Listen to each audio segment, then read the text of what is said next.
नाज़रीन अवामी न्यूज़ में खबरों सिलसिलो जारी है। इन वक्त कपरो मां ख़बर ॾींदालूं कपरो में झूलेलाल ॿालक शेवा मंडली पारां ॾियारी पंहिंजन सां गॾिजी जे عنوان हेठि पदमगिर हाल में प्रोग्राम रखियो वियो। प्रोग्राम में झूलेलाल ॿालक शेवा मंडली जे सदर कमलेश कुमार रतनाणी, मुखी लीमू मल, अमर कैलाश रतनाणी, प्रीतम कुमार, सुजल कुमार, हर्ष कुमार, कृष कुमार ऐं ॿियनि पारां कपरो शहर में रहंदड़ 100 खां मथे ग़रीब हिंदू बिरादरी जे माण्हुनि में राशन, ॾियारी जा फटाका, मिठाई, कपड़ा ऐं ॿियो सामान विरायो वियो। उन मौके ते झूलेलाल ॿालक शेवा मंडली जे सदर ऐं ॿियनि अवामी न्यूज़ सां ॻाल्हाईंदे चयो त झूलेलाल ॿालक मंडली तरफ़ां हर साल वांगुरु हिन साल बि 100 मुस्तक़ खानदान में असां सामान विराए रहिया आहियूं, जंहिंमें असां दोस्तनि जी कंट्रीब्यूशन सुठो ख़ासो रहियो आहे ऐं असां ज़रूरत जो जेको ॾियारी जो सामान असां ॾियूं था, जंहिंमें खंडु, चांहि, घी खां वठी अटो, उनखां पोइ कपिड़ा ऐं मिठाइयूं बि ॾियूं था।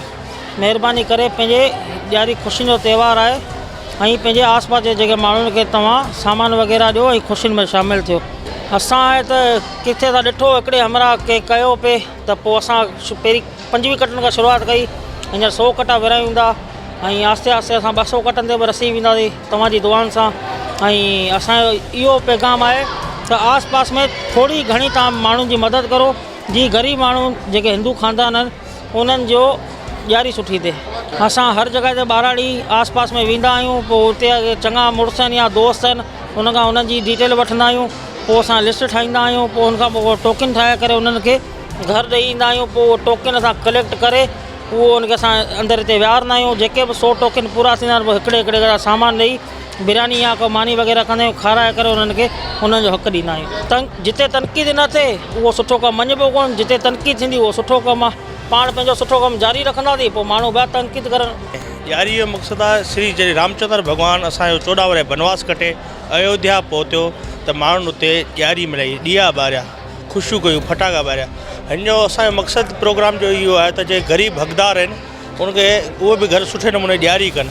इन लाइ झूलेलाल ॿालक मंडली इन लाइ 100 घरनि में ॾियारी जो प्रोग्राम रखियो। हुन में असां ग़रीबनि खे कपिड़ा, लटा, मिठाई, फटाका ऐं सीधो सामान सभु ॾिनो। उनखां पोइ हिते मानी बि खाराई आहे।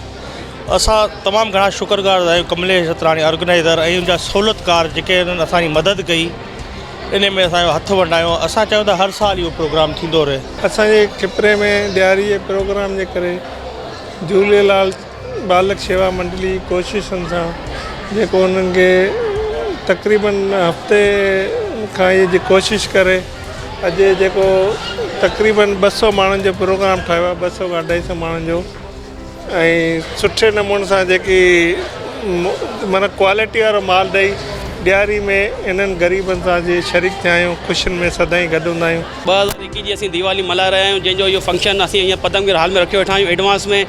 इहो फंक्शन ख़ासि करे जेको झूलेलाल ॿालक शेवा मंडली तरफ़ां मल्हायो वञे थो, इन में छा ग़रीब मुस्तक़ माण्हुनि खे जेके पहुच कोन था करे सघनि, असीं जेको ॾिठो वञे त अमीरत ऐं ग़रीबत खे बराबरि करणु चाहियूं था। छा त ॾियारी अमीरनि जी बि आहे त ग़रीबनि जी बि आहे।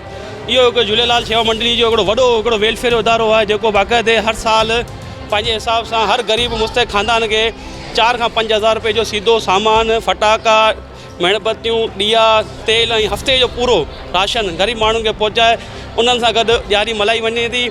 ऐं असीं इन्हनि सां गॾु एतिरो सहकार कंदा आहियूं त असीं चवंदा आहियूं त इहे दिवालियूं असांजूं कोन्हे, अमीरनि जूं कोन्हे, ख़ाली इहे ग़रीब बि असां सां गॾु आहिनि। इहे असां गॾु मल्हाईंदा त असांखे ख़ुशी थींदी। श्री राम भॻवानु जिते बि अचे थो यानी उनजे असल उनजे वेलकम लाइ पाण कंदा आहियूं, यानी जॾहिं बि हू पाण अचे थो त उनजी ख़ुशी में ॾीया पाण ॿारींदा आहियूं। असांजो कॉन्सेप्ट त इहो ई आहे त असीं इहे जेके ॾीया वग़ैरह माण्हुनि जे ग़रीबनि जे घर में रोशनी थिए, जीअं असांजे घर में आहे। हाणे असांखे जेको अरेंज थियो, जेको असांखे डोनेशन मिलियो, उहो असां जेको आहिनि पाण अटो, चांहि, खीर, खंडु वग़ैरह, चांवर, जेको राशन वग़ैरह सामान हूंदो उनखे कटे में एज़ अ यूनिट करे ग़रीबनि में विराइण जो फ़ैसिलो। पैगाम त इहो ई आहे त जीअं असांखे ॾिसी हू बि थोरो सपोर्ट कनि, यानी हू बि इन शइ ॾे थोरो उन शइ ॾे थोरो वधीक वञनि।